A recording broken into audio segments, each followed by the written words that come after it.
kabarnya hari ini? Semoga senantiasa diberi kesehatan.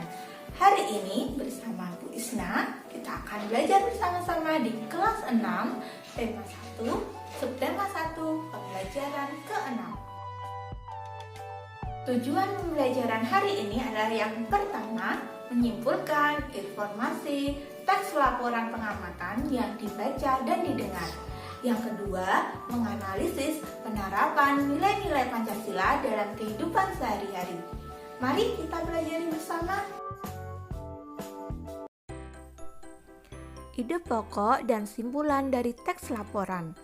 Teks laporan adalah teks yang berisi informasi berdasarkan pengamatan yang sudah dilakukan.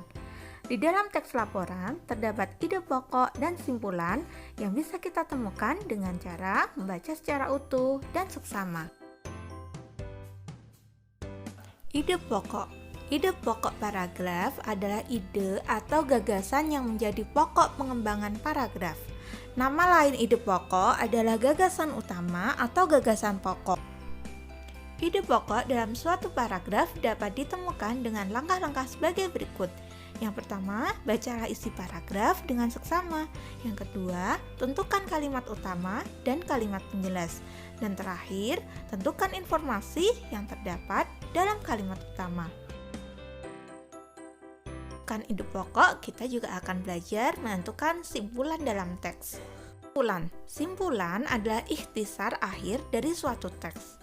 Berikut langkah-langkah membuat simpulan. Yang pertama, bacalah teks secara keseluruhan. Yang kedua, temukan informasi penting yang terdapat dalam teks. Yang ketiga, hubungkan semua informasi yang kamu peroleh menjadi satu pernyataan akhir. Itulah cara-cara menentukan kesimpulan dalam suatu teks. Jika tadi anak-anak sudah mengulang kembali mengenai ide pokok dan juga simpulan, maka kali ini kita akan belajar mencari ide pokok dan simpulan dalam sebuah bacaan. Berikut ini ada bacaan dengan judul Tumbuhan Sumber Karbohidrat, Protein, dan Vitamin. Mari kita baca dan simak baik-baik bacaannya. Paragraf pertama. Manusia dan hewan memerlukan makanan untuk melakukan aktivitas sehari-hari. Oleh karena itu, jenis tumbuhan yang banyak mengandung sumber energi perlu dikonsumsi setiap hari. Ada beragam jenis tumbuhan yang mengandung karbohidrat seperti padi, jagung, dan umbi-umbian. Nah, dari paragraf 1 ini, apa ide pokok dan juga simpulannya? Kita bahas bersama-sama. Ide pokok untuk paragraf pertama adalah manusia dan hewan memerlukan makanan untuk menghasilkan energi. Sedangkan simpulan untuk paragraf tersebut adalah manusia dan hewan memerlukan makanan dari tumbuhan yang mengandung berbagai zat yang bergizi untuk menghasilkan energi. Untuk paragraf kedua, manusia dan hewan juga memerlukan makanan yang cukup mengandung protein untuk pertumbuhannya, seperti untuk tumbuh tinggi, besar, dan mengganti sel-sel yang rusak dalam tubuh. Ada beragam jenis tumbuhan yang mengandung protein, sehingga membuat kita tumbuh sehat. Tumbuhan tersebut adalah kacang kedelai yang terdapat pada tahu dan tempe, kacang tanah, kacang merah, kacang hijau, serta jenis kacang-kacangan lain. Ide pokok untuk paragraf kedua adalah manusia dan hewan memerlukan makanan yang mengandung protein dari tumbuhan. Untuk simpulannya, makanan yang mengandung protein sangat bermanfaat untuk pertumbuhan manusia dan hewan. Berikut untuk paragraf ketiga. Manusia membutuhkan jenis makanan yang mengandung vitamin. Vitamin diperlukan untuk menjaga kesehatan dan melindungi tubuh kita dari serangan berbagai penyakit. Ada beragam jenis tumbuhan yang mengandung vitamin untuk menjaga tubuh kita agar selalu sehat, yaitu sayuran dan buah-buahan. Sayuran dan buah-buahan tersebut meliputi bayam, kangkung, kacang panjang, terong, buncis, tomat, pepaya, mangga, apel, jeruk, dan banyak lagi. Nah, Apa coba ide pokok dan juga simpulan untuk paragraf ketiga ini? Ide pokok untuk paragraf ketiga tersebut adalah manusia dan hewan memerlukan makanan yang mengandung vitamin dari tumbuhan.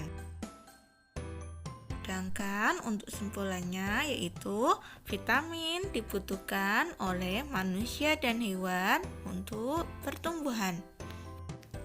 Setelah menyimak bacaan sebelumnya dan menentukan ide pokok serta simpulan bacaan tersebut, kita menjadi tahu ya pentingnya tumbuhan bagi kehidupan.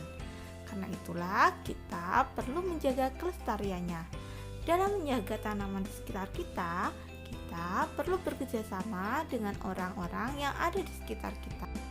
Nah, bekerja sama adalah salah satu wujud penerapan sila Pancasila. Tapi sila keberapa ya anak-anak?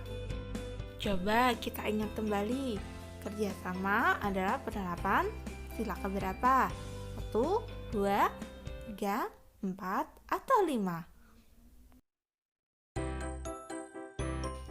Ya, benar, penerapan sila ketiga, yaitu Persatuan Indonesia, yang lambangnya adalah pohon beringin. Sila ketiga, Persatuan Indonesia. Sila ketiga mengandung makna suatu usaha menuju persatuan rakyat dalam negara kesatuan Republik Indonesia.